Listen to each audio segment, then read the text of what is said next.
Salut, c'est Sandro, résident de la chaîne. À travers ce flash info de quelques minutes, je vais te tenir informé des événements majeurs qui se sont passés et qui vont arriver sur cette chaîne.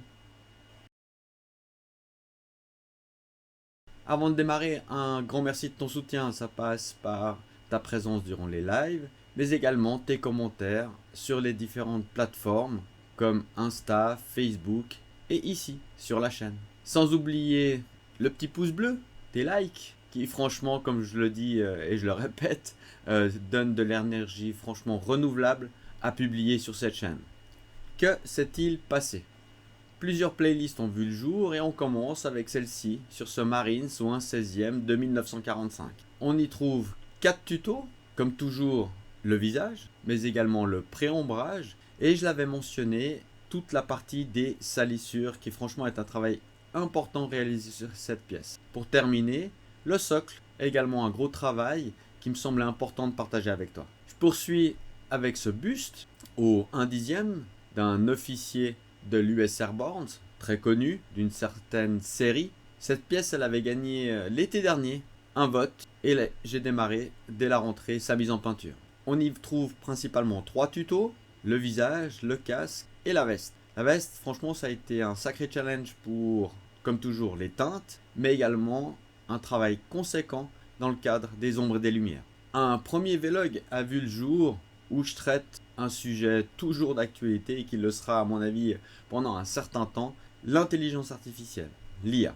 On y découvre comment je l'intègre dans le cadre de la recherche, de mes travaux, surtout dans le cadre des figurines historiques. Franchement, c'est une découverte intéressante, il faut s'y intéresser, il faut creuser, il faut expérimenter, mais je pense que c'est un outil qui peut nous aider en fonction des contextes quand on fait de la peinture sur figurine. La toute dernière, c'est celle de ce chevalier templier qui est encore à compléter, sur laquelle j'ai encore dans la salle de montage un certain nombre de rushs. J'ai oublié de passer l'étape 2, la partie 2 du ruban, de la mise en peinture du ruban. Et il me reste également toute la partie de la cape en cuir. On y trouve également quelques hors-série. Le premier, c'est sur ce sergent de Waterloo, où là je fais un retour d'expérience sur la mise en peinture de cette pièce. Galère, plaisir, enfin un ressenti pour réaliser le travail, mais également cette pièce incroyable qu'un collègue m'a offert, qui m'a franchement fait sortir de ma zone de confort. L'expérience était principalement sur la carnation de cette pièce, et comme elle a un aspect fantastique avec cette peau de serpent, l'ensemble, franchement, c'est un travail hyper intéressant à réaliser. Comme chaque année, un petit passage au Montreux Miniature Show. Je profite pour remercier les organisateurs et féliciter franchement l'ensemble des exposants, des participants.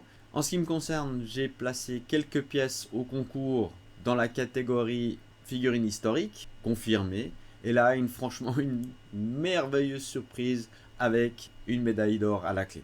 Tu peux trouver ici sur la chaîne toute l'exposition en images et mon parcours du week-end. Que va-t-il se passer? Comme toujours, je vais garder un petit peu de mystère et des surprises, mais je vais te partager l'essentiel. Comme je l'ai dit tout à l'heure, pour ce chevalier templier, il reste 2 tutos actuellement à monter. Et ça va arriver tout prochainement avec, je pense, le turban en premier pour finir. J'avais complètement oublié ces rushs. Et on va terminer avec la cape en cuir.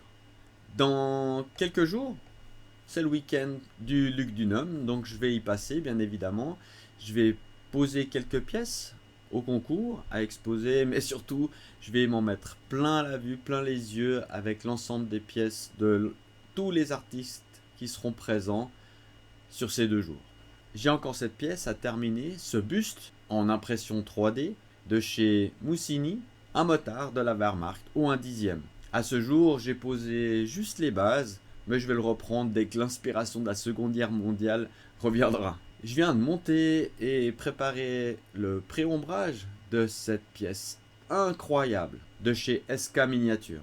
Un coup de foudre que j'ai eu l'année dernière au Luc du Num Show quand j'ai vu cette pièce réalisée par un artiste aussi placé au concours dans la catégorie historique. Nos rencontres en live, franchement, elles vont se poursuivre. J'ai un peu de peine à les organiser. Je fais souvent ça à l'arrache, on va dire en vivant le moment présent. mais j'y tiens tout particulièrement. Franchement, c'est des excellents moments, comme je l'ai dit tout à l'heure, et il n'y a aucune raison que ça s'arrête. On s'approche tranquillement, on est au mois de mai, mais on s'approche tranquillement de la période estivale. Les vacances avec mes enfants et mes proches. Et comme chaque année, ce moment il est privilégié pour réfléchir à ce qui va être fait et réalisé dès la rentrée. Je viens de partager avec toi le présent et l'avenir de la chaîne. J'espère que ce format t'a plu. Comme d'habitude, un petit pouce bleu, ça fait toujours plaisir. Dans le cas contraire, un petit commentaire constructif, c'est toujours utile. Pour conclure, je te souhaite à toi et tes proches le meilleur. On n'y est pas encore, mais ça m'est arrivé de merveilleuses vacances d'été. On se retrouve prochainement dans cet atelier. Jusque-là, porte-toi de bien, à tes pinceaux. Ciao!